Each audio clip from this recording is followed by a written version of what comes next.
Vamos dar início ao nosso trabalho com a leitura de uma mensagem de Emmanuel, cujo título é Busquemos o Equilíbrio. E é um comentário, um excerto do Evangelho de João, palavras de Jesus.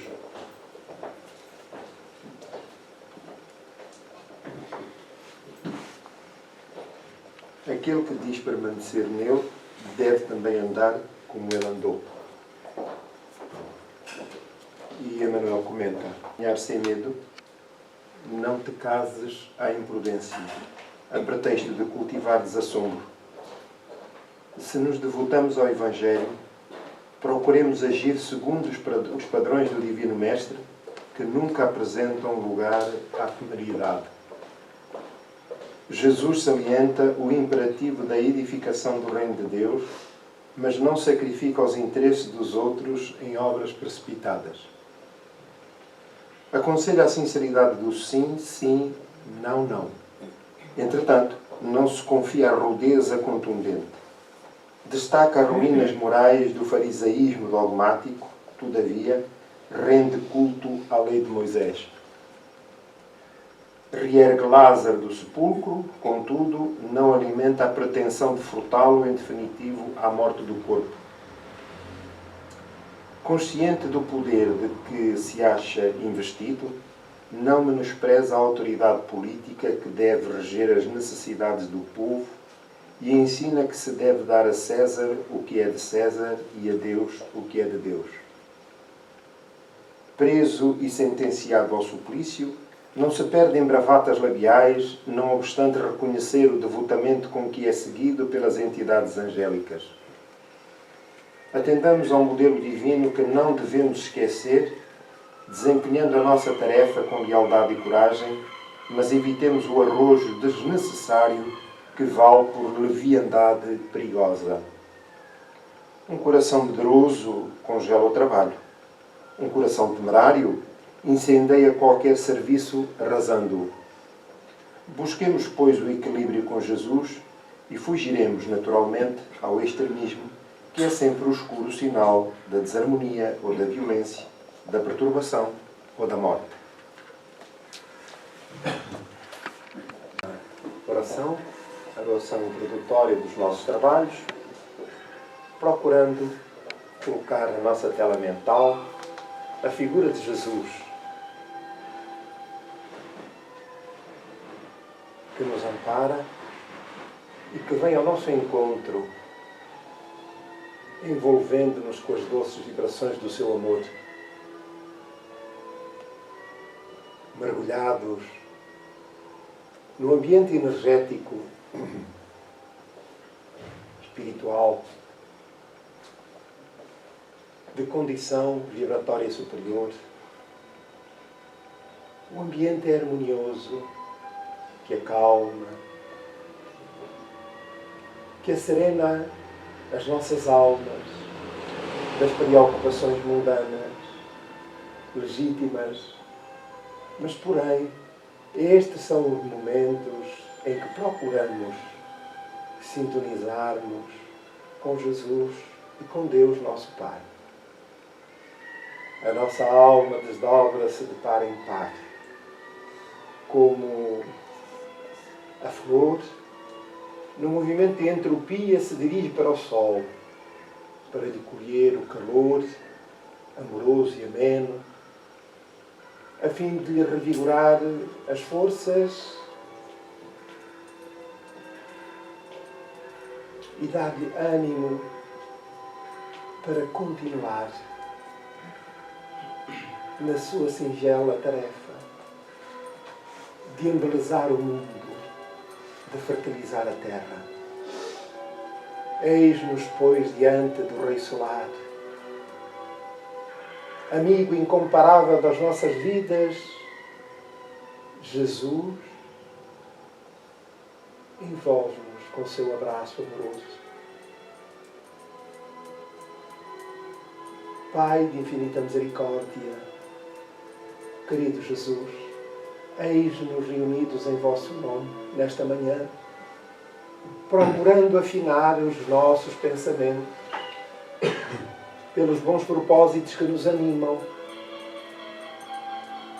pelo compromisso e envolvimento com a doutrina espírita, que nos liberta, que nos ampara, que nos fornece roteiros para a vida. Eis-nos, pois, Senhor, felizes pela oportunidade. Da intimidade da nossa alma fluem os melhores sentimentos de alegria, de paz, de felicidade, espargindo à nossa volta esses sentimentos nobres e elevados, para que todos quantos aqui se encontram reunidos nos dois planos da vida, muitos em debilidade física, emocional ou espiritual, recebem no momento as pétalas perfumadas do teu amor. Não podemos deixar de pensar em todos quantos sofrem, apesar da nossa fragilidade espiritual e moral. Solidarizamos-nos, Senhor, com todos quantos se encontram em necessidade de natureza física, emocional ou espiritual. Aqueles, sobretudo, que ainda, trilhando os caminhos do erro, procuram satisfazer as ilusões efêmeras. Acompanha-os, Senhor, e deixa que a nossa oração seja a brisa fresca da manhã, que atenua o calor,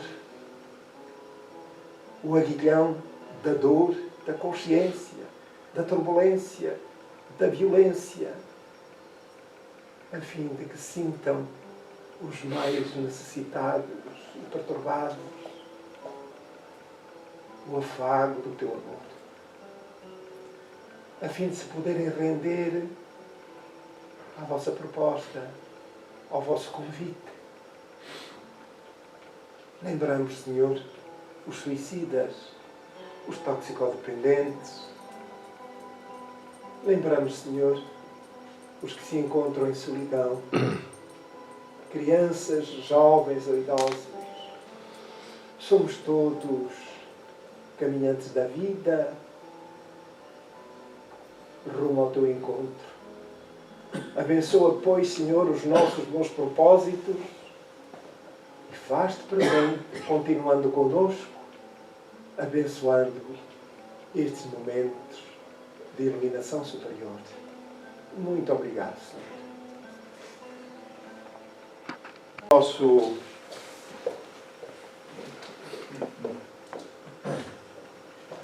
O nosso tema, a nossa mensagem introdutória é do Espírito Meimei e a psicografia de Francisco Cândido Xavier. Venha a nós o teu reino, e as palavras de Meimei: assim rogou Jesus ao Pai Celestial, sabendo que só o plano de Deus pode conceder-nos a verdadeira felicidade. Mas o Mestre não se limitou a pedir. Ele trabalhou e esforçou-se para que o reino do céu encontrasse as bases necessárias na terra. Portanto, tudo concorre para esse objetivo. O nosso livro de hoje é Atitudes Renovadas e no capítulo 26, sempre o equilíbrio. A autora é de Joana de Ângeles. Vamos ver o tema como ela o desenvolve e como vamos refletir sobre o assunto. O equilíbrio é a postura ideal em todas as circunstâncias e situações da vida. As lutas e tribulações da existência terrestre induzem quase sempre ao desencanto e à amargura. Isto porque o ser humano aguarda sempre os bons resultados em todas as tentativas de realização, desinformado quanto às finalidades da existência no planeta. Portanto, desde tenra idade, nós somos orientados para o sucesso, para termos sucesso. Criam-se desde logo expectativas para termos sucesso, para sermos felizes. E em muitas circunstâncias procuramos fazer conviver em nós, na forma como interpretamos a vida e como lidamos com a nossa existência, tentando casar o materialismo com o espiritualismo. Isto é, eu acredito na alma, acredito na sua imortalidade, eu acredito em Deus, acredito em Jesus, acredito que nós vamos sobreviver, que a alma é imortal, nós vamos sobreviver, vamos continuar a rumar até ao paraíso, à felicidade, que é isso que almejamos, mas, enquanto aqui estivermos na Terra, ora bem, o que é que importa? O conceito de felicidade acaba por nos influenciar, porque ele assenta sobretudo na atitude cultural, na disposição cultural, a forma como nós somos culturalmente orientados para esse objetivo, que é sucesso material. Então, e muitas das vezes, não é que uma coisa contradiga a outra, mas o excesso que depositamos, excesso de interesse que depositamos no sucesso material, acaba por toldar aquilo que são os interesses espirituais. Ora, e esse sucesso material, muitas das vezes, não se realiza em plenitude e de acordo com princípios e valores éticos e morais que são recomendados pelos bons espíritos e, no fundo, pela própria consciência, como vamos ver adiante. Ora, desde muito cedo instala-se o conflito, os interesses espirituais e os interesses materiais. E vezes há em que acabamos por nos afastar dos interesses espirituais para poder dar vazão aos interesses materiais, na vã esperança de conquistar na Terra a felicidade. Ora, é transversal, todos nós sabemos, que os bens materiais são efêmeros. Ficam cá todos, como se costuma dizer. Temos convicção disso. Ou não? É? Nem o cartão de crédito leva? Como? Não é o cartão de crédito? Eu penso que não. Eu não sei se há alguém que já requisitou. Há quem venda cartões de crédito para o outro lado e já esteja a vender o paraíso do lado de lá. Há quem faça isso. Mas cautela. Cautela. Nós só acreditamos naquilo que queremos acreditar. Ora, o que acontece é que a maturidade, que nem sempre a idade corresponde à do espírito, importa refletir sobre os nossos reais interesses. E é disso que aqui está a Joana de Anjos a falar, e emprestando esse título extraordinário que é sempre o equilíbrio. Não é o equilíbrio do corpo, que esse também é bom ter, não é? Mas, sobretudo, o equilíbrio da mente, a maturidade espiritual e emocional. Vamos ver adiante. As fantasias e os erros de percepção convidam-no ao otimismo exagerado, sem as reflexões em torno dos valores reais que devem ser estudados em todos os empreendimentos. Então, não só para os projetos de natureza material, mas também para os projetos de natureza espiritual. Em qualquer circunstância, nós, naturalmente, temos que nos precaver nas relações pessoais, nas relações profissionais, nos projetos de natureza material, social e até espiritual. Nós, naturalmente, que o conhecimento espiritual que a doutrina espírita nos faculta, para que serve? Em primeiro lugar, para a toma de conhecimento e depois a reflexão sobre aquilo que são os conhecimentos adquiridos e para que servem. Quais são os objetivos que eu tenho para a minha vida ao colher estes ensinamentos. Então, não basta tão só saturar a nossa mente, o nosso espírito, de conhecimento.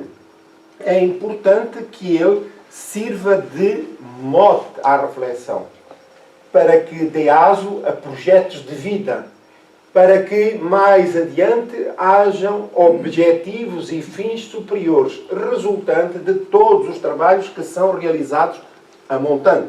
Sob o ponto de vista material, naturalmente, é assim também. Quer dizer, qualquer projeto, enfim, mais ou menos importante, ele deve merecer a nossa atenção e a reflexão mais profunda, não só do verso, como também do reverso. Não só da frente, como também do tardós, da traseira. Isto é, a moeda tem sempre, na linguagem corrente, duas faces. E é preciso, se não conhecermos de imediato a segunda, temos que refletir sobre as consequências das medidas a tomar.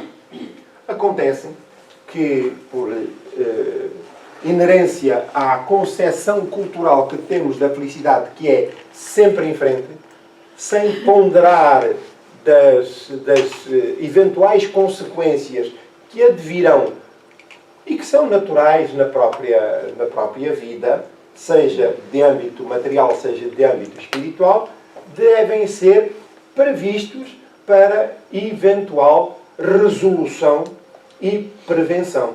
Ora, acontece que, em muitas circunstâncias, o que ocorre é que não há ponderação e depois chega à desilusão. Chega à desilusão não só por aquilo que não conquistamos na vida física, mas também sobre aquilo que não temos sob o ponto de vista espiritual. Ora, o que acontece é que, focado o interesse no aspecto material, o insucesso de quem é a sua responsabilidade em última análise? É de Deus. Porque Deus, afinal de contas, nós que até acreditamos em Deus, Deus satisfaz a vontade a uns e não faz a outros. Ora, eu afasto-me de Deus e procuro toda a atenção no campo material. Acontece que esses insucessos acabam por ter repercussão mental, emocional e espiritual. E não é por acaso que graça e cresce o número das perturbações de natureza emocional, mental e também espiritual. Ora, e é essa multidão de insatisfeitos que alarga por incompreensão daquilo que são os valores da vida e os fins a que estamos destinados. Ora, quando não compreendemos esses insucessos, a tristeza instala-se, a frustração, muitas das vezes a desistência da vida, o suicídio, quiçá, mas, em larga maioria, nós procuramos refugiar, entre comas, há muitas pessoas que se procuram refugiar nos vícios, nas drogas que estão a crescer, mas também no vício do álcool ou no vício do tabaco, que nos dão satisfações efêmeras e imediatas e nos facultam a manutenção da ilusão sobre a felicidade na Terra.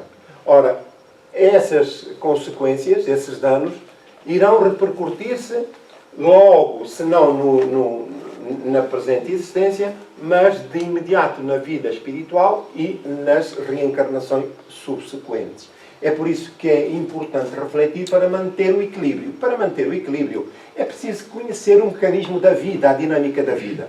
Compreender até onde podemos alcançar aquilo que é a natureza divina. Os seus atributos. Qual o relacionamento que Deus tem connosco? O que procura de nós igualmente para que esse equilíbrio possa estabelecer-se e efetivar-se e salvaguardarmos as condições de saúde que todos nós desejamos ter. Equilíbrio e bom senso é importante. Numa como noutra situação, existe uma divergência em relação à realidade, caracterizando desequilíbrio e imaturidade do indivíduo. Então, nós temos para nós que a nossa vida vai ser repleta de sucesso. Vai ser tudo como faca quente em manteiga. Sempre a escorregar para a frente e para o alto. Portanto, pesamos muito pouco a eventualidade dos insucessos que acontecem e que fazem parte da vida, das experiências da vida, que valorizam a própria vida, mas também lições para que nós possamos aprender como gerir a própria vida e selecionar interesses até, tendo em atenção a condição imortal da alma. Nós temos que pensar, porque nem todos nós conseguimos alcançar o sucesso que pretendemos. Ou duvidamos disso? Não é? Alguém que não tenha, para responder um anúncio, pilotar aviões. Todos nós temos habilitações para responder, habilitações e condições mentais para ir pilotar um avião. Então, se eu me candidato ou se me proponho, é insucesso pela certa. É ou não é verdade? É? Então temos que saber pesar bem quais são, antes de mais, de qualquer projeto, quais são as nossas capacidades para poder realizar o projeto que temos em mente. Ora, se quem não tem condições para esse objetivo, não deve fazê-lo. Não é verdade? Então, temos que ter cuidado e atenção. Nós temos agora um exemplo com este acidente que aconteceu com o submarino, o submergível que foi aos destroços do Titanic, que estava preparado para uma pressão de até 1000 metros de profundidade. Quando passou aquela profundidade, não resistiu à pressão do ambiente, à pressão bárica do ambiente. O que é que aconteceu? O que é que esteve na gênese do problema? Imaturidade, irresponsabilidade. Não é verdade? Não, nem diria isso. Diga? Não, desculpe. Não. Antes disso começa o projeto em si, até chegar ao fim. Não, mas o erro não foi do projeto. O engenheiro falou que não era capaz de usar naquela profundidade. Até do projeto. Não, mas o engenheiro falou, quem projetou falou que não podia. Pois, mas se não... Aí o dono usou. Não podia, mas o que foi para baixo, então tem que ter o que é imaturidade. Se eu só posso ir até um determinado plano, eu não posso passar dali. Porquê? Porque é a sensatez, maturidade. Não é? Tem que ter essa maturidade. Agora, tudo o que está a seguir são consequências da ausência de maturidade. Não é? Porque a pessoa... repare, tem um carro, um carrito, que atinge 80. A partir dos 80 começa a tremer a direção. Se vai aos 120, então ele já começa a querer girar. O que é que eu faço? Vou-me balançar a ir mais... Não pode ser. Acontecem muitos acidentes por causa disso. Porque não há maturação das ideias e nós a balançamos e dizemos assim, vamos e logo se vê. Em alguns casos já não é possível voltar atrás. Ora, é disto que se fala os projetos de vida, não é? que nós realizamos. E que não têm a devida atenção. Quando a reflexão faz parte do hábito existencial, as medidas do equilíbrio expressam-se confortadoras, orientando na conquista dos objetivos superiores e da harmonia íntima que deve existir em todos os momentos, por mais desafiadores que se apresentem.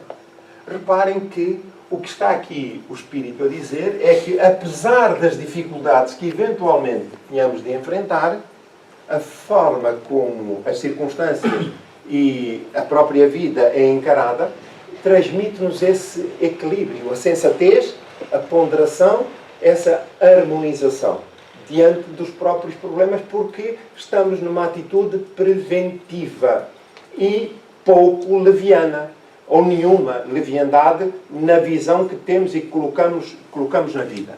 Portanto, uma coisa não é incompatível com a outra. Os desafios naturalmente perturbam, alguns mais difíceis, contudo, o que está para trás, a montante, a forma como olhamos para a vida, como maturamos as ideias, e prevenimos eventuais dissabores, dá-nos uma tranquilidade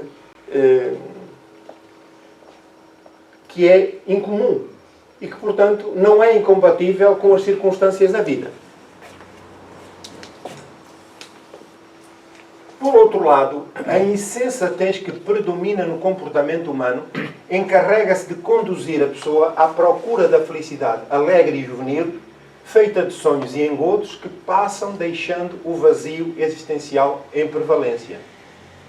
Então, é desde cedo, como dissemos anteriormente, que somos formatados culturalmente, no plano físico, para vencer. Aqui há muitos anos, eu não sei se isso se mantém, mas dizia-se nos meios militares que era o conhecido como o sistema D. Me perguntava qualquer coisa, como é que isto se faz? Desenrasca-te. Então, nós utilizamos muitas das vezes o sistema militar para resolver os nossos problemas, que é desenrascanço. Perdoem a expressão. Que é tentar atabalhoadamente em cima do joelho encontrar uma solução para um problema que surge por falta de ponderação anterior. Ora, quando nós estamos formatados, e o objetivo é exatamente esse, de nós querermos, à viva força, alcançar, porque nos achamos com direito, isso é legítimo, de alcançar aquilo que é o sucesso na vida física, então todos os esforços nos encaminham para esse objetivo. Nós podemos ter uma certeza, nem todos esses objetivos serão atingidos. Ora, para que vivamos no sonho, na ilusão, revestimos-nos de uma série de retórica, de explicações para esse sucesso. E acompanhamos-nos de falsas ilusões que nos mantêm à tona das emoções, que são as falsas alegrias e os prazeres mundanos. E quando a realidade chega, ela nem sempre é correspondente às nossas expectativas. E aí a criatura cai à realidade. Esta queda, que é uma queda emocional, pode ter danos irreversíveis sob o ponto de vista da saúde física, orgânica, mental e emocional. E é nestas fases em que a criatura pode carrear para outros vícios, onde vai procurar a ilusão para esconder a frustração das circunstâncias ou, em alguns casos, fugir e remeter-se ao suicídio. Porque é a não aceitação da realidade da vida. Mas é a vida a responsável? Não. É a falta de maturidade e de ponderação. Mas também da envolvência desde cedo. E aqui o ambiente familiar, o apoio familiar, é sempre fundamental para o espírito que reencarna e que necessita de amparo, de lucidez, de educação, de instrução, para se fazer à vida de forma ponderada e sensata. É aí que a educação e o apoio à base familiar são fundamentais para que o sucesso da jornada terrena se efetive, apesar das dificuldades que muitos enfrentamos, não significa que seja um insucesso. Mas se atendermos ao espírito, aos objetivos do espírito, muitas das vezes esses insucessos, sob o ponto de vista humano, são, de facto, repletam-se de sucesso absoluto sob o ponto de vista espiritual.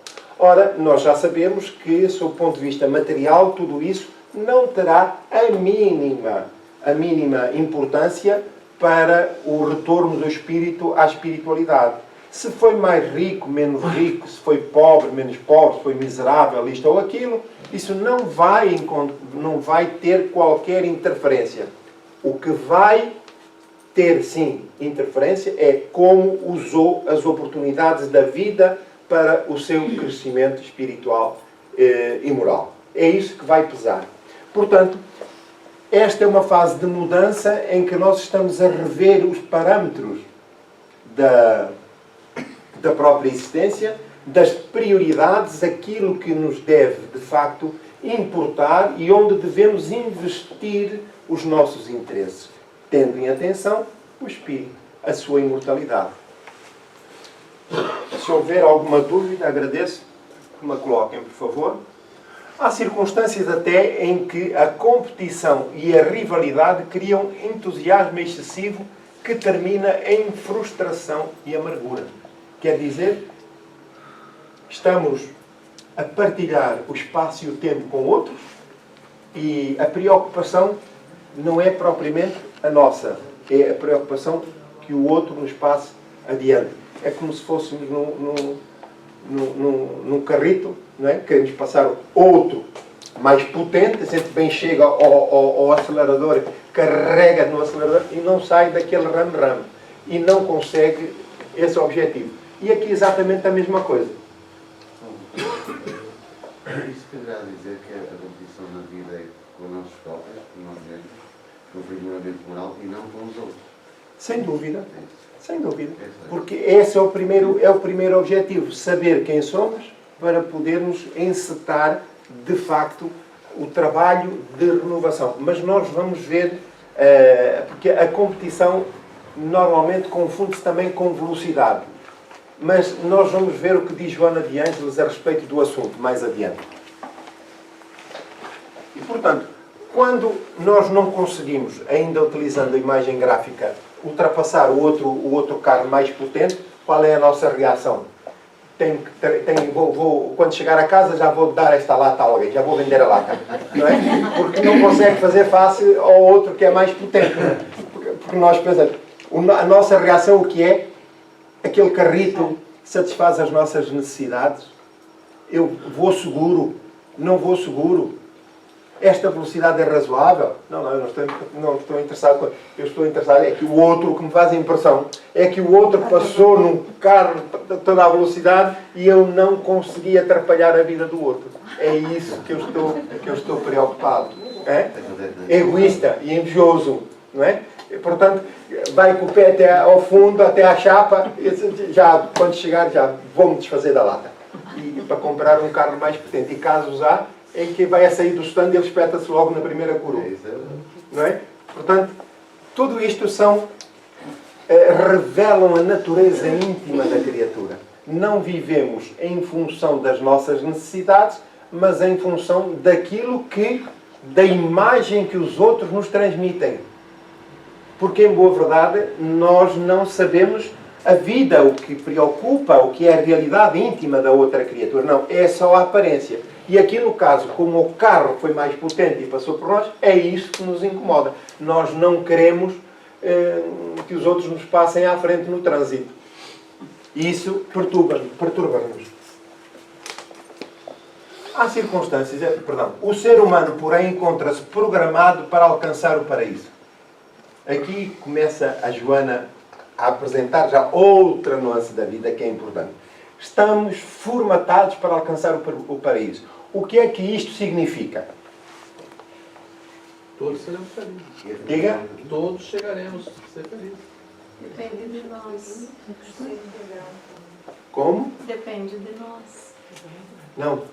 Não depende. Depende de cada um. Não depende. Não, olha, vamos ler o que está aqui escrito. Desculpa. Só um minuto. Vamos ler aqui. O que é que diz aqui? O ser humano, porém, encontra-se programado para alcançar o paraíso. Deus estabeleceu assim, quer eu queira, quer não queira. É certo que ele devia me ter perguntado primeiro, mas deve-se ter esquecido, naturalmente, não sabia o número do meu telemóvel. Mas ele entendeu assim acabou. E agora a seguinte, que nele reside em germe, que nele reside essa formatação, quer nós queiramos, quer não, estamos programados para esse objetivo superior, aguardando o desenvolvimento que as experiências da vida se encarregam de desimpedir. As experiências da vida encarregam-se para se desimpedir. O que é que está a impedir? Aqui diz, olha, as experiências da vida encarregam-se de desimpedir.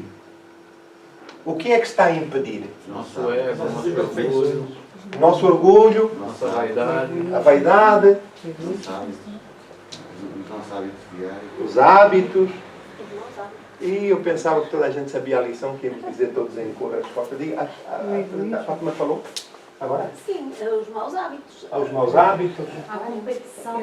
Diga. A competição. Também o egoísmo. A fraternidade. Diga. A fraternidade. Não, isso é a ausência de... É o egoísmo, não é? Ora, então, esses impedimentos... Reparem que no mesmo campo, no mesmo cadinho está a presença divina e estão os nossos maus hábitos. Uns estão a impedir o outro dentro de nós. Isto é extraordinário. Extraordinário. Então quer dizer que as experiências da vida vão nos levar ao encontro do outro. O outro o que é? É a presença divina que está ali em Gênesis. É a formatação da criatura para alcançar o paraíso. Então nós saímos de um extremo e começamos a aproximar do outro, do centro, que é onde se encontra, de facto, a divindade em nós. Ora, acontece que nós estamos na outra ponta e dizemos assim: não, é assim que eu quero estar, é assim que eu quero viver, é assim que eu vou continuar. Muito bem. Ora, como nós estamos formatados para alcançar o paraíso, quer queiramos, quer não, é esse o nosso destino. Deus, na sua infinita misericórdia, permitiu-nos a liberdade de ação. Mas ela não é infinita. Ela não é infinita. O nosso livre-arbítrio é limitado.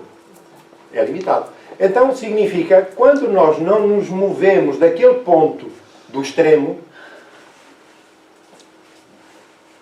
as experiências da vida encarregam-se de desimpedir. Essas experiências nem sempre são do nosso agrado. Desagradam-nos. Frustram-nos. Vamos a mal. Como? Se não vamos a bem, vamos a mal. Exatamente. Então, essas experiências revestem-se das mais variadas formas para empurrar o espírito, isto é, assim, a razão, e amadurecer o espírito até ao centro, ir ao encontro daquilo que é, de facto, o equilíbrio divino. Estão a compreender? Então, é por isso que aquelas experiências que muitas das vezes não estavam programadas na nossa vida, eu vou repetir, muitas das experiências que vivemos não estavam programadas na nossa vida, mas face à evolução que nós demos, à orientação que demos à vida, afastando-nos do centro, tem que haver medidas adequadas que movam aquele espírito empedernido e rebelde a caminhar para o centro. Ora, isto é da física. Quanto mais pesado for o corpo, maior terá que ser a força para o movimentar. Não é verdade? Ora, então, é por isso que as circunstâncias da nossa vida existem de acordo com as necessidades. E porquê? Porque nós não atendemos à voz da consciência, ao conselho dos bons espíritos, e o passado, que está sempre presente na nossa existência, porque, entre comas, como se diz vulgarmente, o criminoso volta ao local do crime, nós comprazemos-nos ainda com aquilo que foram as ações do passado. E então deixamos-nos iludir e voltamos ao mesmo.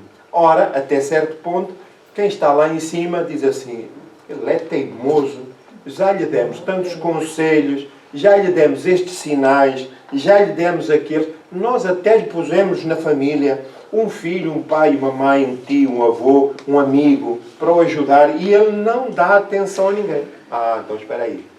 E quem está ainda mais acima diz assim: então dobra.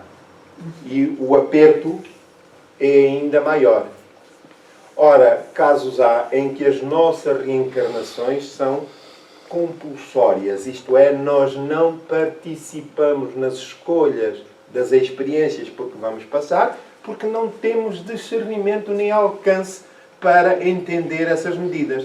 Então, há quem interfira por nós, com autoridade, para nos fazer empurrar aquele peso, e não é de gordura, é de teimosia, que está lá na ponta, empurrá-lo para o centro, aos poucos. E nós depois revoltamos-nos, enfim, com atitudes estultas, afastamos-nos de Deus, porque o verdadeiro culpado não sou eu. O verdadeiro culpado é alguém, em última análise, é Deus. Então, não fora assim, nós continuávamos sempre no outro extremo da vida. E isso não está em concordância com a formatação que Deus como nos criou para alcançarmos o paraíso. Está correto? Então, mantenhamos... Qual é o título da lição? Não. Vou voltar atrás. Sempre o equilíbrio. Não é? Não é só o equilíbrio. Sempre. Mesmo nos momentos mais difíceis, tenhamos lucidez, equilíbrio e bom senso. São fundamentais à vida. Filosofias imediatistas trabalhadas na futilidade fascinam-no e conduzem-no pelo caudaloso rio das distrações materiais, sem lhe produzirem a harmonia indispensável para o autoencontro. Importa aqui referir que a diferença que a doutrina espírita apresenta, como Kardec bem estabeleceu, é a doutrina dos espíritos. É ainda uma ação misericordiosa de Deus que, em último lugar, nesta fase que nós atravessamos de transição planetária, para que quanto maior for o alcance dos postulados espíritas, maior seja o número de entidades no plano físico ou no plano espiritual, possam ter alcance à sua proposta, por forma que cada um de nós possa refletir racionalmente sobre os seus verdadeiros interesses e projetar a sua vida em função daquilo que é a imortalidade da vida e os propósitos divinos para cada um de nós. Filosofias imediatistas, face a essa opção equivocada, argamassa-se a expectativa de felicidade apenas de sensações de efêmera duração. Portanto, o que nós fazemos é aplainar mentalmente, com a ilusão, aplainar a nossa visão da vida e pensamos que está em concordância com os meus direitos e com aquilo que eu devo projetar para a minha vida e procuramos depois, na envolvência, as justificações que me trazem as oportunidades que nem sempre se ajustam aos propósitos superiores da vida. E vivemos nessa ilusão que pode prolongar-se para além da morte, até ao momento em que a libertação se estabeleça. A consciencialização da realidade é um desafio que somente poucos interessados em aprofundar os objetivos existenciais conseguem identificar, entregando-se-lhes com alegria. Portanto, nós não estamos destituídos das provações, das dificuldades. Nós vamos pedir um empréstimo bancário. Qual é a nossa preocupação? É olhar para os números. Às vezes até dizer, olha, o spread é assim, o spread... Não, diga-me, faz favor, quanto é que eu tenho que pagar? Tanto. Não serve. Não tenho capacidade de resposta. Quanto é que eu tenho que passar? Tanto. Ok. Então vamos lá ver os números todos. Como estão? Aqueles pequeninos também. Muito bem. Qual é a nossa preocupação? É saber se nós podemos cumprir com o compromisso, com o que fica assumido. Porquê? Primeiro, por uma questão de ética e de princípio, mas depois por questões de consequências legais. Porque nos retiram o património e ainda, se calhar, ainda vamos para a cadeia. Então, todas estas eventuais consequências têm que ser pesadas, bem pesadas, a montante. Não é verdade? Para que estejamos cientes da ação que vamos empreender, para evitar surpresas. Ora, se isso não for possível, não é possível, mas isso não deve de forma alguma retirar-me a alegria de viver. Porque eu aceito as circunstâncias da vida se tiver em linha de conta aquilo que eventualmente foi o meu passado. E o Kardec perguntou aos espíritos, como é que eu posso antever, prescutar aquilo que foi o meu passado? Pelos nossos pendores, os nossos maus pendores. Se eu sou vicioso, não foi nesta vida que eu ganhei o vício. Se eu sou egoísta, não foi aqui. Se eu sou orgulhoso, não foi aqui. Tudo isso vem de um passado menos menos luminoso, menos equilibrado.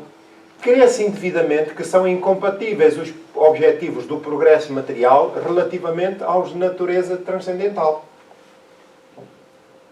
Então, eu não devo lutar pelos bens terrenos? Sim, sem dúvida. Faz parte do progresso.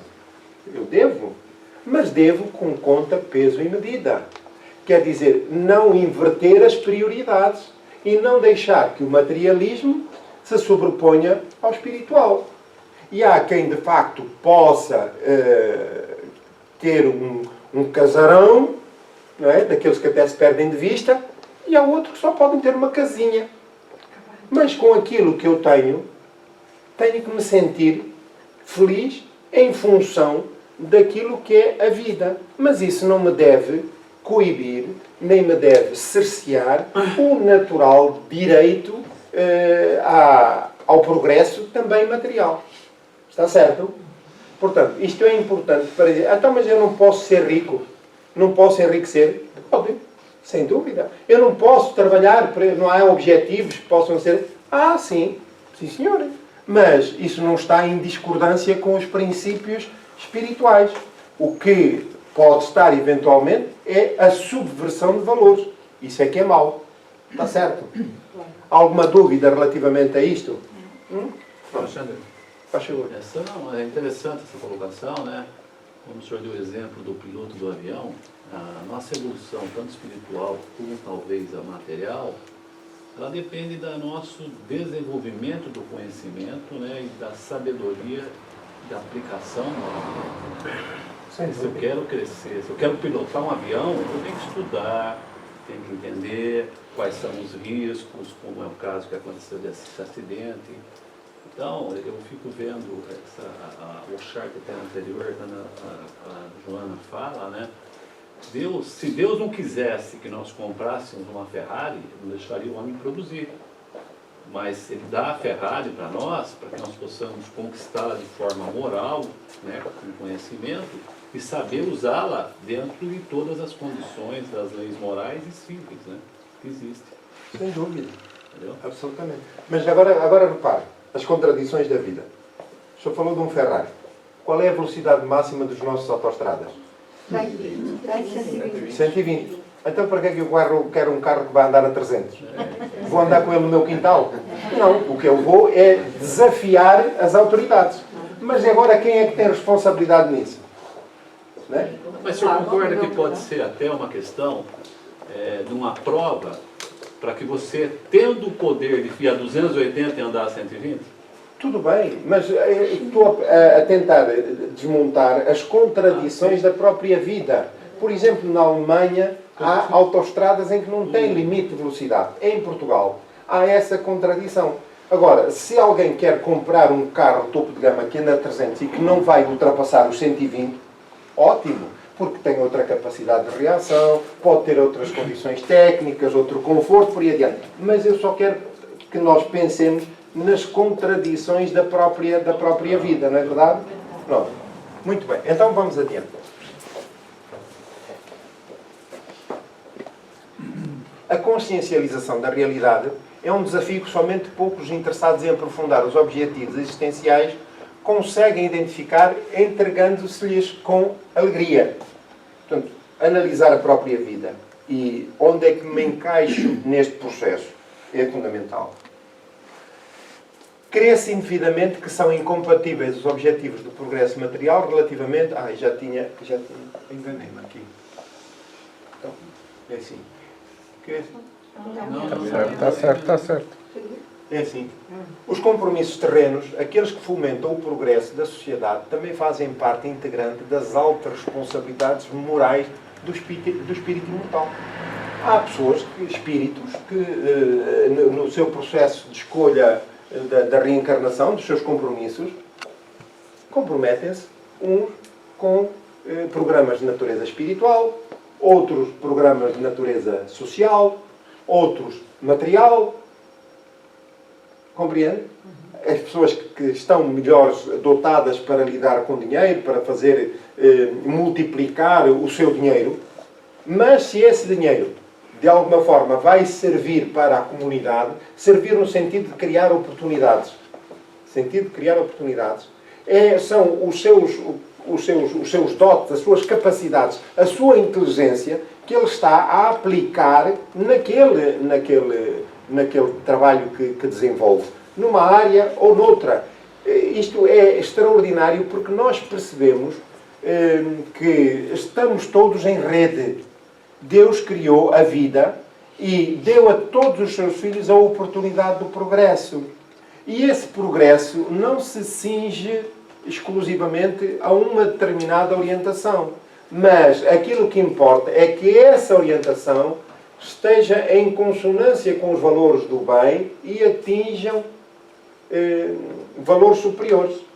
Isto é, do bem, que vai gerar para outras comunidades, naturalmente, investindo a sua própria fortuna. Estão a compreender? Isto seja no campo material, social, como disse, científico, por aí adiante. Estamos a compreender a situação? Pronto. Então, se alguém quer ficar rico, não se coíba. Se alguém é rico, não esteja mal. Se alguém é pobre, pode ficar rico. Então, o que importa são os caminhos que nós trilhamos, como os trilhamos e o objetivo que atingimos. Então, suponham que, por exemplo, eu fui um rico esbanjador, egoísta, que não cuidei de investir. No Evangelho não tem isso? Uma parábola qual é? A parábola dos talentos. A parábola dos talentos. Ora, nós temos essa lição extraordinária, que aquele com medo de investir o pouco que tinha, preferiu retê-lo. E os outros que investiram, multiplicaram os seus rendimentos e, naturalmente, aplicaram as suas capacidades e a comunidade acaba por se beneficiar com isso. Ora, numa reencarnação seguinte, a programação é em função dos meus insucessos. Estão a compreender? Nas experiências anteriores. Ora, se eu fui um rico perdulário, eu terei nova oportunidade numa vida seguinte para aprender a usar os meus recursos de forma a beneficiar a comunidade. Não é que ele não possa ser rico. É se as minhas capacidades, a minha inteligência e a minha capacidade profissional pode servir para beneficiar a comunidade. Dar trabalho, colocar no mercado os produtos que eventualmente produza, por aí adiante. E depois, tudo isto é um sucedâneo de realizações e que naturalmente verterão a favor do interessado. Estão-me a compreender? Não há dúvidas? Muito bem, então vamos adiante. Porém, é necessário refletir em torno da conduta para que se não nos entreguemos de forma afanosa e exagerada ao labor material, como se fosse o único dever a cumprir, se quer o abandono de tudo, com desprezo pelas tarefas sociais e humanas, a fim de se cuidar da vida espiritual. Portanto, nem mesmo o compromisso espiritual deve sobrepor-se aos materiais com desprezo destes. Porque tudo deve ser o que é o título? Sempre equilibrado. Sempre o equilíbrio. Então, nós estamos na Terra, num planeta com determinadas características de natureza espiritual e moral e material. Então, a nossa vida tem que ser em concordância com esses valores.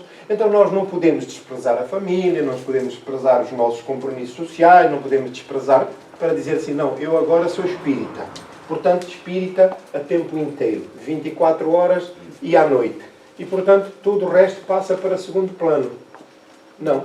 É preciso equilíbrio e bom senso. Porque em todas as oportunidades da vida, elas refletem a oportunidade, de facto, de crescimento do espírito. Ou para o espírito. Portanto, dependendo dele.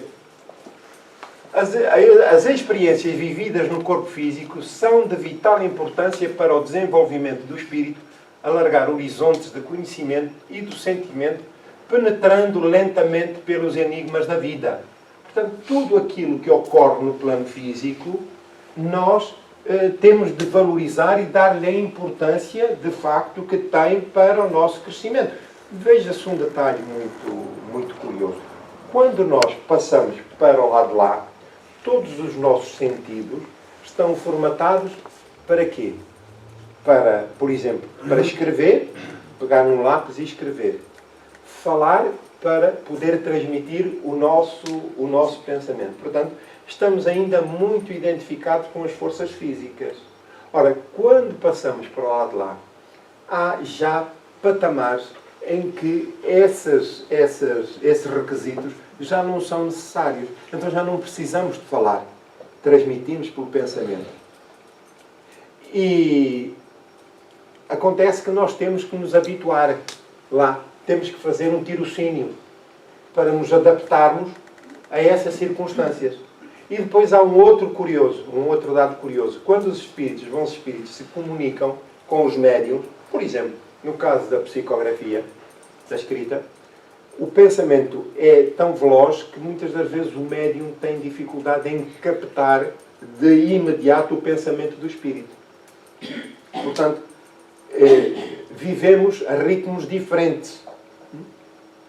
Ora, esta noção da existência, das dificuldades da existência física em que nos encontramos ainda pelas características do planeta, que é um planeta de provas e expiações, elas estão à medida das nossas possibilidades. Então, estas experiências são todas de natureza enriquecedora, porque, em boa verdade, nós já somos espíritos evoluídos, mas não somos tão evoluídos quanto isso. E estas experiências no plano físico, seja de natureza intelectual, seja de natureza laboral, seja de natureza espiritual, estão adaptadas às necessidades dos nossos espíritos, salvo honrosas exceções. Portanto, é o meio com o qual nos identificamos. E as experiências que vivemos são para nosso enriquecimento. E vamos lentamente penetrando os enigmas da vida, pelos enigmas da vida. Aqui os enigmas é o conhecido ou desconhecido ainda para o patamar em que nos encontramos.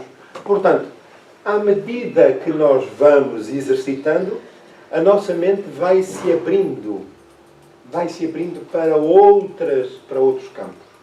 Aqui há 20 anos atrás, alguém cogitaria... 20 ainda é muito... Mas daqui a 30 ou 40 anos atrás, alguém cogitaria sequer que cada um de nós teria um telemóvel e que se comunicaria em qualquer parte do mundo e na mesma hora, no mesmo momento, videochamadas. Não sei se alguns dão conta, já temos aparelhos obsoletos em casa, mesmo de telemóveis. Mas há 30 anos ou 40 anos atrás, sequer isso, nessa altura ainda havia dificuldade em ter daqueles telefones que se ligava à parede, os fixos. Havia muita gente que nem isso tinha. E agora imaginem, até já quem tenha 2 e 3, que às vezes começa a bater nos bolsos, à procura a saber se é o que vai comunicar o pai, o filho ou a mãe. Já viram? Tudo isto é progresso e vai-nos facilitando a interpretação da vida. Ora, é o que é possível deste lado. Do lado de lá, naturalmente, tudo isto se realiza através do pensamento. Eu quero mandar uma imagem para alguém. É através do olhar e do pensamento que eu projeto isso. Quando estamos a fazer uma oração, o que é que nós estamos a fazer? É a pensar em alguém que necessita do nosso apoio e nós transferimos o nosso pensamento, a nossa imagem e fazemos-nos presentes espiritualmente junto da criatura por quem estamos a orar para lhe dar apoio. Tudo é a projeção da nossa imagem. O Espírito está lá? Não. Mas é a minha imagem, a minha vontade que se torna visível aos olhos espirituais da outra criatura e por força da minha vontade. Eu quero e faço. Então, quando nós estamos a pensar, estou a pensar num ramo de flores muito bonito, com este perfume, com o laço desta cor, com estes detalhes, as folhas picotadas, tudo isso é execuível. É a nossa vontade. É a força poderosa do nosso pensamento que é, de facto, extraordinária. Alguma dúvida? Fiquei preocupado. Porquê? Quer dizer que se eu fizer uma besteira, o meu mentor vai lá só pensar perto do Matias. Pois é, sim senhor. Isto é verdade para o bom e para o menos bom. Não é? Portanto, orai e vigiai, que era o que dizia Jesus, que é para o nosso pensamento estar sempre em equilíbrio. Eis da vida. Vagarosa, porém, seguramente, a marcha de quem pretende alcançar as alturas espirituais é feita de pequenas realizações no círculo humano onde se encontra. Porquê?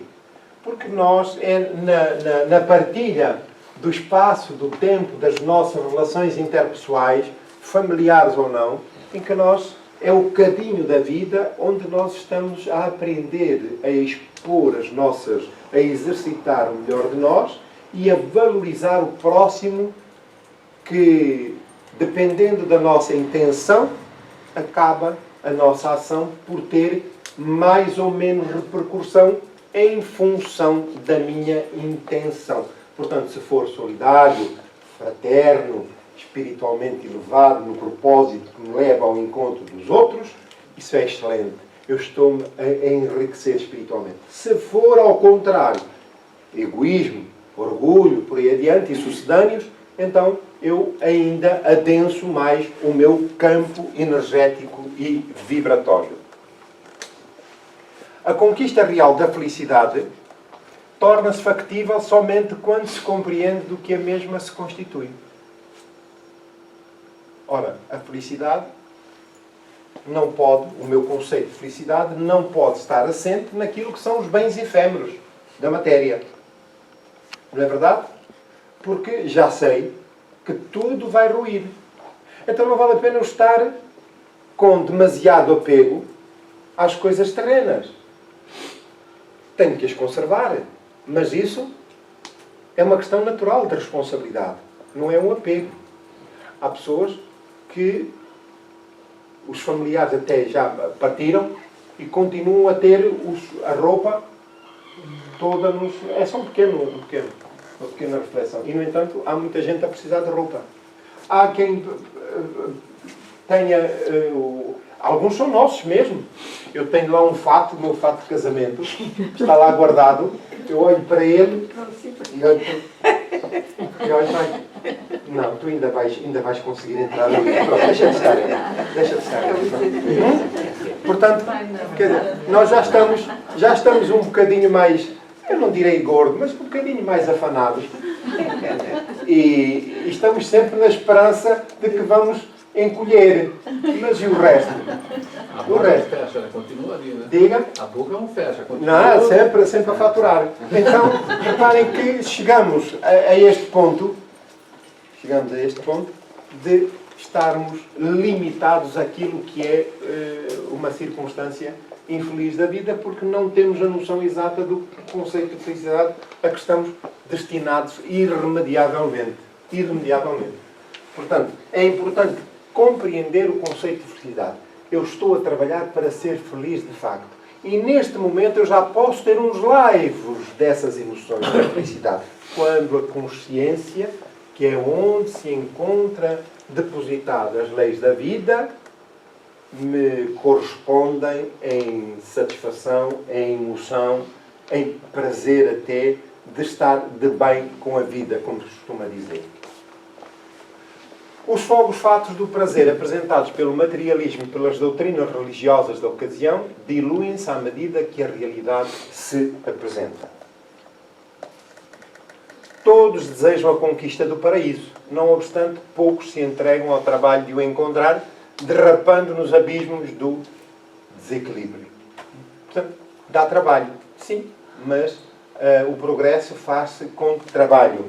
Trabalho forte e duro, pela renovação interior e moral. Há aqueles que assim procedem por elegerem os caminhos da obstinação perversa, da conduta irrefletida, das ambições desmedidas. Portanto, há quem permaneça no mesmo estádio durante N tempo.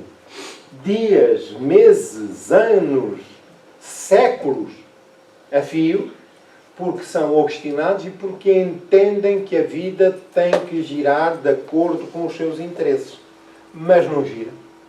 Até que há um dia, que é o que está a acontecer já neste momento, muitos são os espíritos que estão a ser, sem essa noção, ainda não têm condições para isso, mas estão a ser relegados para planetas mais atrasados, planetas primitivos, onde vão reencarnar e servir de meio de progresso para os espíritos primitivos que aí se encontram nos primeiros ensaios da vida humana. Portanto, Deus determina, por isso dizíamos há pouco que o livre-arbítrio é condicionado às nossas necessidades, às nossas capacidades, e, portanto, Deus é eternamente sereno e paciente e aguarda até determinado ponto, quando estão esgotadas todas as possibilidades. Então, os espíritos são relegados para planos inferiores. O que aconteceu aqui com o livro que há, inclusive, no livro A Caminho da Luz, de Emmanuel, o livro Exilados de Capela, de Edgar Armond, que nos falam dessa epopeia dos espíritos que foram retirados de Capela, da constelação de Capela, para serem introduzidos na Terra e ajudarem a progredir o planeta, a humanidade que aqui se encontrava.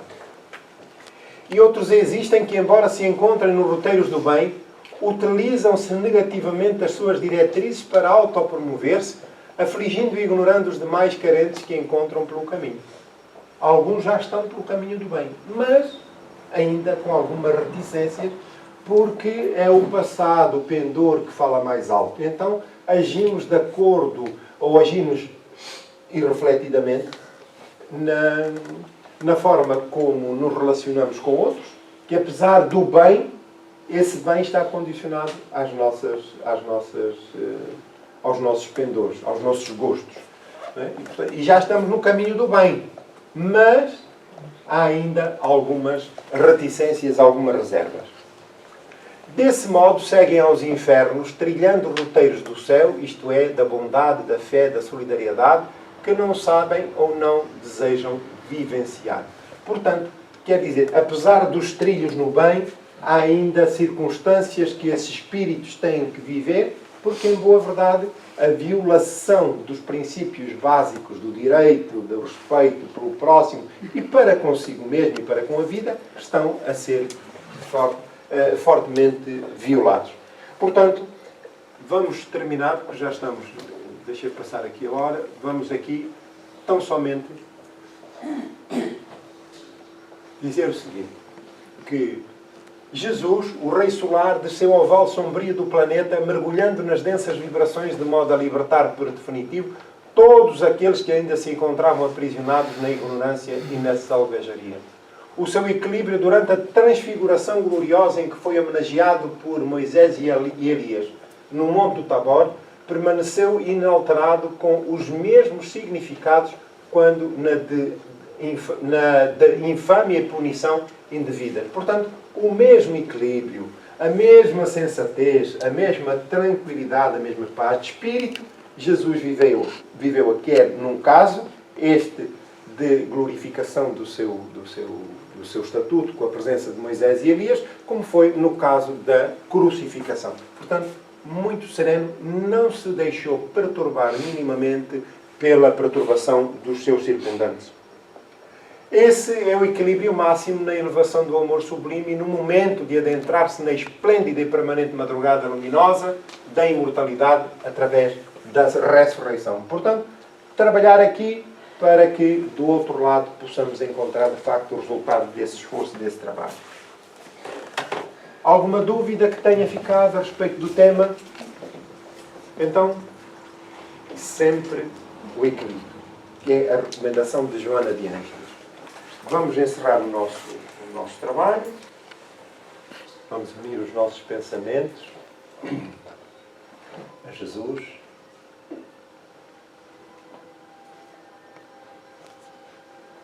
Pai de infinita misericórdia, querido mestre e amigo, nesta hora em que nos propomos ao encerramento da tarefa da manhã, agradecemos a vossa presença e rogamos por todos quantos se encontram necessitados do vosso amparo. inspira-nos a todos, Senhor, a tarefa da revisão das nossas prioridades face à eternidade da vida e dos objetivos a que nos propomos para a consecução do plano superior da vida, que é a superação dos nossos maus pendores, tendo em vista o aperfeiçoamento e a aproximação do Criador. Nesta hora, Senhor, queremos rogar-te pelos trabalhos que se seguem, pedindo inspiração e envolvimento. Que o teu amor e que a tua luz se faça presente, descendo mais alto, em pétalas luminosas de saúde e paz, de harmonia. E cada um, Senhor, recebe na intimidade da sua alma o benefício terapêutico aplicado pelos bons espíritos aqui presentes, distribuindo bênçãos divinas por cada um, aos nossos irmãos na espiritualidade e em necessidade, em convalescença, deixamos o nosso fraternal abraço, propondo-lhes que se entreguem humildemente às propostas divinas, porque todos somos necessitados, carentes do seu amor, e estamos unidos no mesmo propósito. Mestre querido, abençoa-nos hoje e sempre. Muito obrigado.